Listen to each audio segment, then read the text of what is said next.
Bonjour, c'est Cryptoly, j'espère que vous allez bien en ce vendredi 8 décembre 2023. On se retrouve aujourd'hui pour traiter une des cryptos que vous avez sélectionnées, Osmo, la crypto de Osmosis. Alors comme d'habitude, on va disséquer cette vidéo en deux parties. Une partie fondamentale, on va revenir sur ce qu'est Osmosis, sur son rôle dans l'écosystème Cosmos, parce que c'est très important de comprendre justement ce qui est en train de se passer. Et ensuite, on ira sur les graphiques pour se projeter court, moyen, long terme sur des prix d'achat, des prix de vente, et ça commence tout de suite.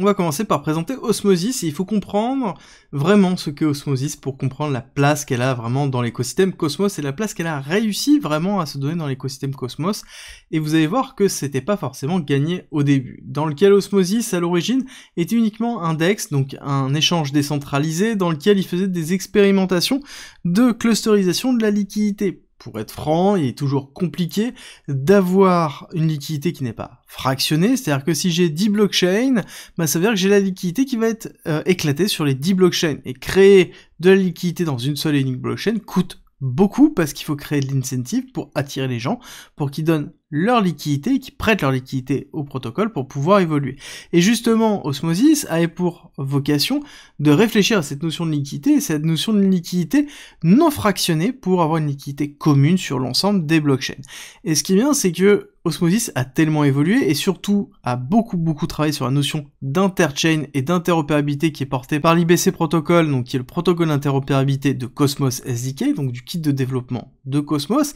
Globalement, c'est quelque chose qui permet d'interfacer chacune des blockchains qui ont été construites avec Cosmos SDK, d'accord, avec le kit de développement de Cosmos. Et donc ça permet à chacune de ces blockchains-là de s'interfacer notamment avec Osmosis et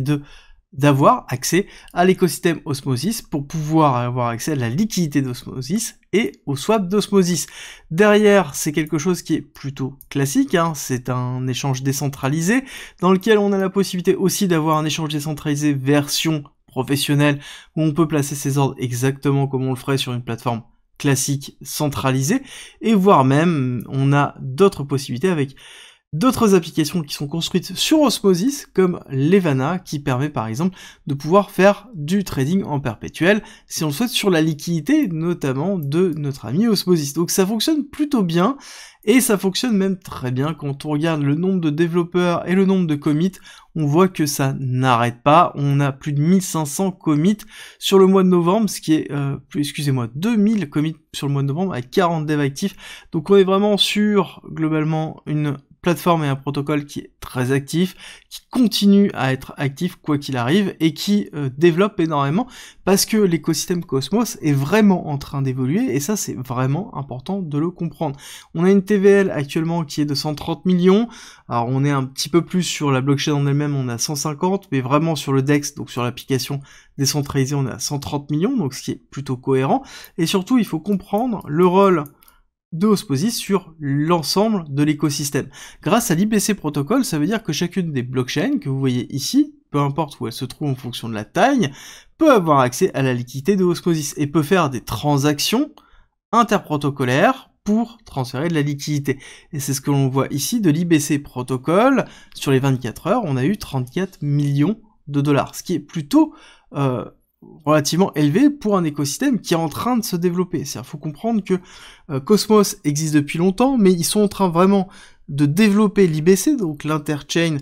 Communication, qui permet vraiment de pouvoir transférer des fonds et pouvoir avoir une liquidité totale sur l'ensemble des blockchains qui ont été développées avec le Cosmos SDK. Ça fait que un an et demi qu'ils sont vraiment en train de pousser là-dessus. Et donc, je pense qu'on aura de plus en plus de volume et de plus en plus de liquidité, d'où l'intérêt aussi de Osmosis. Alors, pour aller encore plus loin, il faut comprendre que Osmo, la crypto de Osmosis, est très utilisée dans ce qui est des airdrops. C'est-à-dire que vous savez très bien que les atomes, et globalement toutes les cryptos qui sont sur le Cosmos SDK, vous devez les stacker on-chain. Parce que, il se peut que quand une blockchain se lance, vous avez des opportunités de récupérer des airdrops. Et on demande systématiquement à avoir à minima des atomes et de l'Osmo. C'est 90% du temps le cas. Par exemple, il y a un nouvel airdrop qui a été tombé, c'est Namada, et Namada demandait de l'atome et de l'osmosis, et dans lequel vous pouvez récupérer quelque chose comme 150, 200 Amada en fonction du volume de Cosmos que vous avez.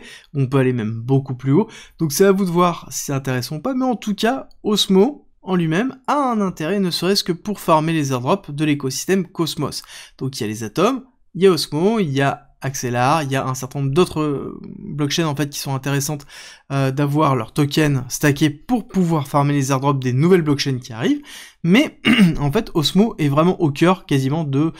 80%, 90% des propositions pour avoir en fait accès à certains airdrops. Alors pour aller encore plus loin, on a quand même pas mal de nouvelles au niveau de Osmosis, hein. Ils sont en train de fusionner avec Yumi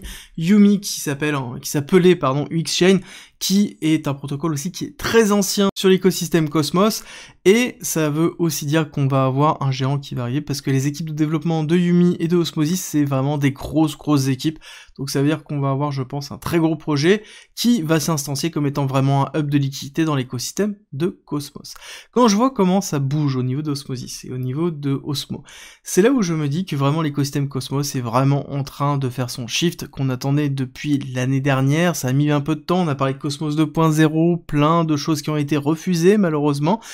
ou heureusement, quand on voit comment c'est en train d'évoluer actuellement, c'est plutôt positif. Ça avance plus lentement que prévu, mais en tout cas ça avance sérieusement, et c'est même en train de s'accélérer avec derrière vraiment la notion d'IBC, et tout est en train de tourner autour de ça, et je pense qu'on aura des blockchains de l'écosystème Cosmos qui seront spécialisés sur des points particuliers, comme par exemple Osmosis avec la liquidité, et quand on regarde, on a Injective qui tourne justement dans l'écosystème, il serait pas totalement aberrant de voir un partenariat à terme entre Injective et Osmosis pour la gestion de la liquidité et assurer le market making. Pourquoi pas, ça pourrait être intéressant de voir ça. Là, c'est totalement hypothétique, mais c'est pour vous montrer que les fusions sont faisables et qu'il est fort probable à terme d'avoir un écosystème complet qui est semi-fusionné grâce à l'IBC protocole, et que au centre, on aurait Osmosis pour l'accessibilité à la liquidité de l'ensemble de l'écosystème, et ça, ce serait intéressant à suivre par la suite.